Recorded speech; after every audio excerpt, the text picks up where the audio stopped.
Yeah, I think international investing is not just necessary, it's almost become a compulsion in today's world.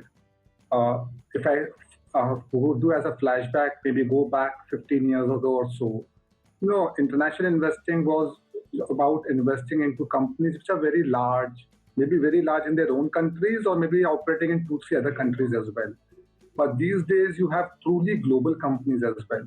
Some of the innovations that these companies have done, some of the disruption that these companies have done, they're adopted globally and they are there in multiple countries or so. And such kind of companies are available only through international investing. So it's a must according to me. Secondly, I would say an analogy that I've been using for a long time. India's market cap is only 2.5% of world market cap. That means internationally, the market cap is 97.5% of the asset class. To put that in context, you take us in India, BSE 500 is little over 95% of total market cap. So, if you leave out BSE 500 and then think about making an India portfolio, it is similarly in a global context. You can't really avoid these large, very, very important global companies and themes and then create a portfolio. So that's my second point. And thirdly, in the last several years, rupee has depreciated at a meaningful pace and depreciating anywhere between 4 to 5% annually on a longer time period. To take benefit of those things, again, international investing comes in handy. So there are several such factors, but according to me, these three are the most important factors due to which I can safely conclude that international investing or international funds need to be a significant part of the overall asset allocation.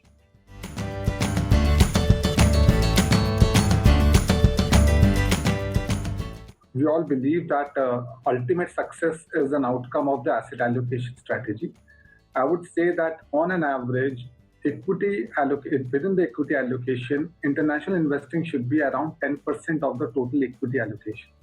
But again, that's not a yardstick, that's not a rule that applies to all. Somebody who has some future expenses already known that are going to come in dollar terms.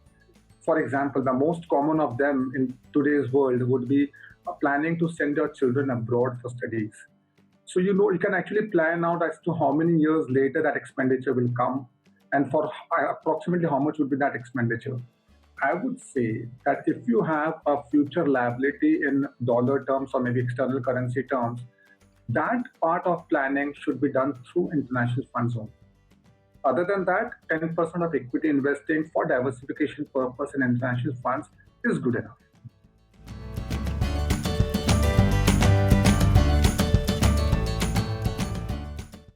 There are plenty of themes which are very, very important, critical, growing, and have a great visibility ahead of us, which actually to be an investor, be an owner of that, international investing is the only route. I'll just highlight few of them that is coming first to my mind. The first one is the technology and the disruption in technology that we are all seeing. Imagine 99% of the world mobile phones are run on two operating systems. Both of them are not in India. One is on Apple, the other is on Android. A laptop without a Microsoft or a Microsoft Office. I go on to say that in today's world, to imagine a single day without some of these technology companies is so difficult for each one of us. And these are such important themes we used to earlier say, and a lot of experts have written over the decades that something that is being used on a regular basis, daily basis by each one of you in and around you, that is something that you need to be owner of. And this kind of technologies are extremely important. The second one is that for over a century, the world automobile market has been moving on internal combustion engine. But rapid progress is being made towards electric vehicles. Multiple countries, a lot of these companies are making good strides. And I feel that while internal combustion engine companies are talking about a few percentage point growth over the next decade or so, electric vehicles are talking about multiplying their volumes over the next decade or so. The third one, again, is more to do with global brands on the consumer discretionary side.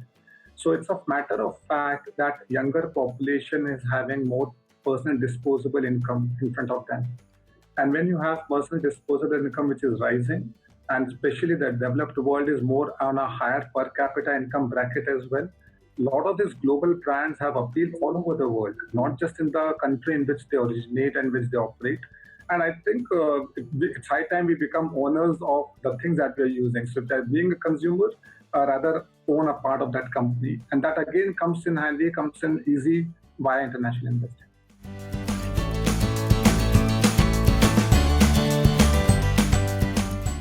There was one adage that we have been hearing ever since our childhood, that is health is wealth. And I think I learned it the most during this pandemic. Taking care of health is the most important thing. So, like in investing, a lot of times we say first cover your expenses and cover your insurances, etc. Then investing. Similarly, it is first your health. Everything is secondary. And I've always harped that health of the portfolio is strong. If health of the portfolio is strong and good, your portfolio will automatically be good. So if you take care of your health, everything else falls into the place.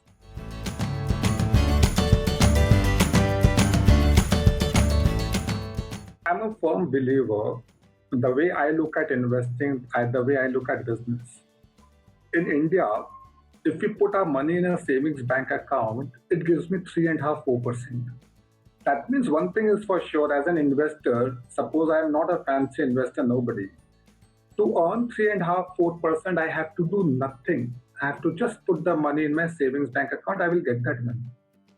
If I need another percent or more or so, if I put that money in an FD or any debt mutual fund and maybe some government bonds, then also I don't have to do business without taking any risk. I get somewhere around 5% or so.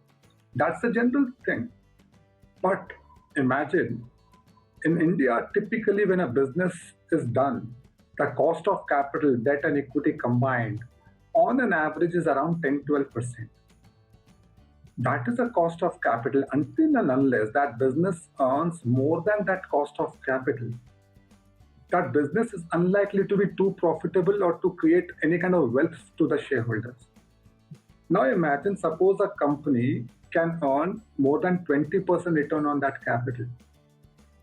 If one company can earn more than 20% return on that capital, copy that business.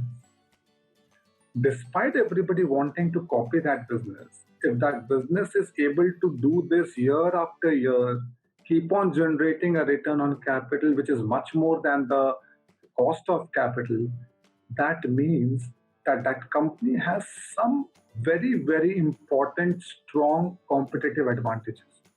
And it is these kind of companies, segments that I like to invest into. So I'm an out and out equity investor, and I do divide my share between the domestic as well as global. Little while ago, I was saying that international investing should be at least 10% of your overall equity pie. I have a son who may further plan to go out and study, so I'm to keep that kitty ready. I have a much higher allocation, little over 20% towards international investing, but that is a specific case. In general, I usually maintain 10% is the right number, but for me, 20% plus was definitely required.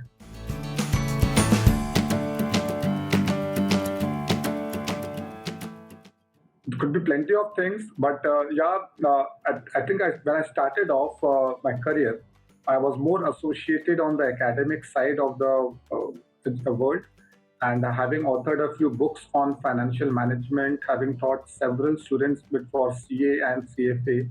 So teaching and seeing people grow, seeing people learn, to start from an entrant into a professional course, to come out and become a professional, to give it back to the society, and to be instrumental in somebody's success journey.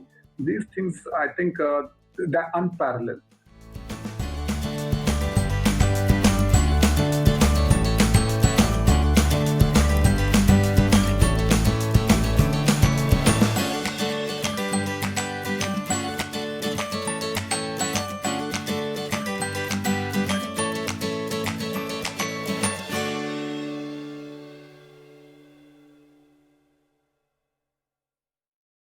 Mutual funds are subject to market risks. Read all scheme related documents carefully.